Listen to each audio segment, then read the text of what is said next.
So welcome to Coffee Fridays with your mortgage man, Eric. So let's get into the topic of credit.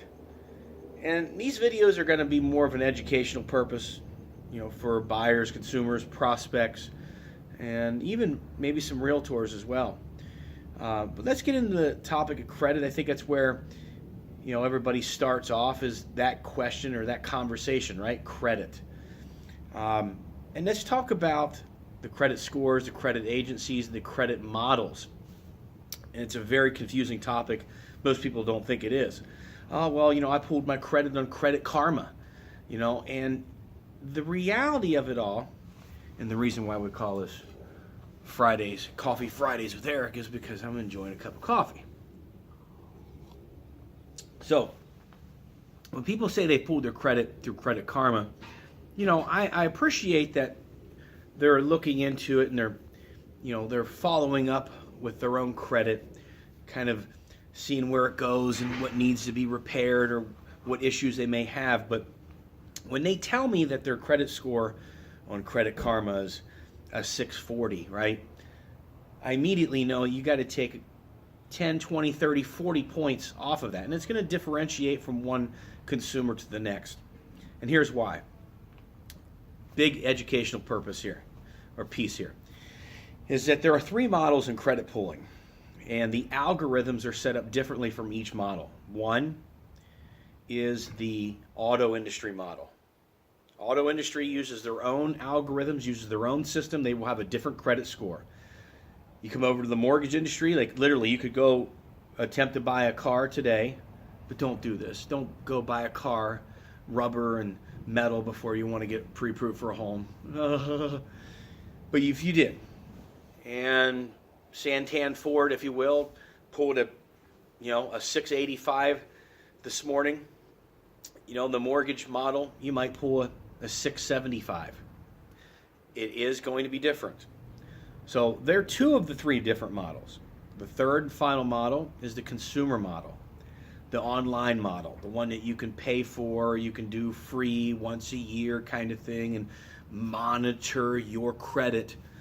And look, I'm not saying anything's bad about monitoring your credit, but the thing you have to know is the score is almost irrelevant. Of course, it gives you a litmus test on what's going on, right, with your credit, but the score is irrelevant, and you have to understand that. So if you pulled a 660 today on Credit Karma, and you have me pull your credit in the mortgage model, it's probably going to be a 638, 642, 645, somewhere in there, right? So keep that in mind. You also have three scores, right? And I think everybody knows this. The Tri-Merge Credit Report, Equifax, Experian, TransUnion, right? But just in case people don't, they are the three credit bureaus. And you have to remember that the credit bureaus are there for the purpose of the creditor, not the consumer, unfortunately. We have to wrap our heads around that. The creditors have to report their data to the bureaus monthly, bi-monthly, every 6 months. It just depends. When a creditor reports their data to the bureaus, they get charged to do that, and it's a mass upload, and that's why some of the creditors you will see will do it only bi-monthly or every 6 months, because it costs them money to upload, purge all of their data to the bureaus. So it's really there for their purposes, and of course we as a consumer, we have to take what they give us, right? And if there's a problem, then and that's a whole nother story, credit restoration, and we can talk about that later. But let's focus on the credit score, the credit models, and its importance. So you're going to have a high, a low, and a middle, right? So your TransUnion might be a 683, your Experian might be a 645, and your Equifax might be a 668. So the middle, high, low, and the middle is what is going to be used for risk analysis. That's what is going to be used to grade your loan-to-value percentages and your interest rates And that's what will be taken into consideration when all the algorithms of the underwriting come into play. So keep that in mind. Now, final topic, so I can keep this relatively short. Every Friday, Coffee Friday, is this, and I'm sure realtors will love this, is that we always hear this. Realtors and lenders are like, well, I don't want anybody to pull my credit. I don't want anybody to pull my credit. I'm just looking. Well, that's not how it works.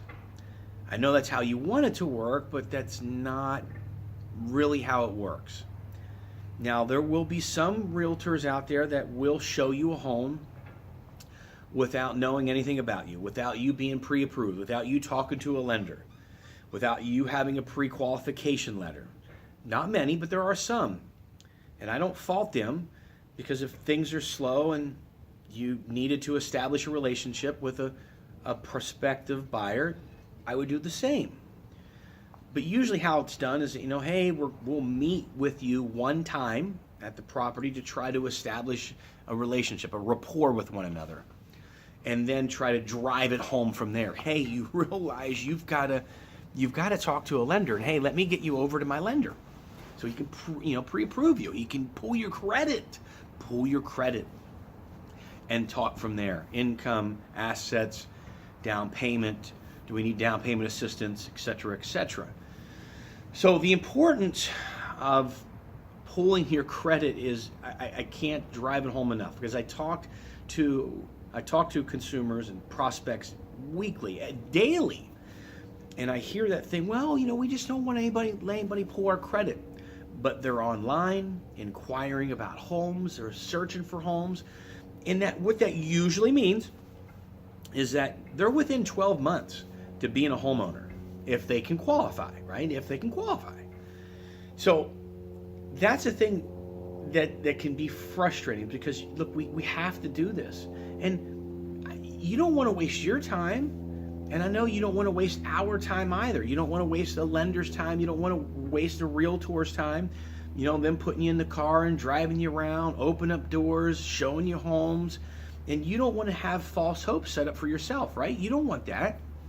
You don't want to be looking for homes for 3 months and then finally you let somebody pull your credit, and then you got a 548 credit score. I didn't know that was on there.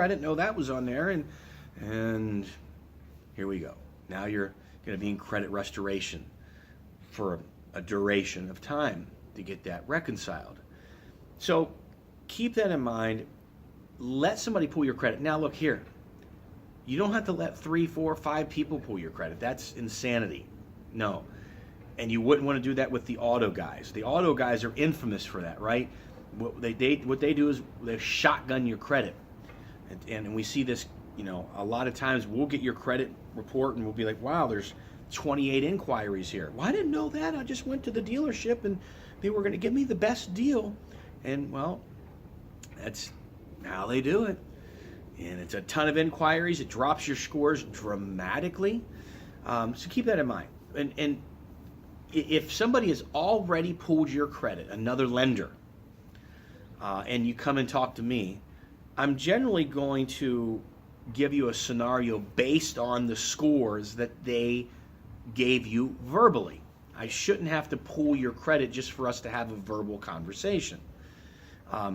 If it gets deeper, then I will. But keep that in mind. You're going to, let somebody pull your credit. You have to.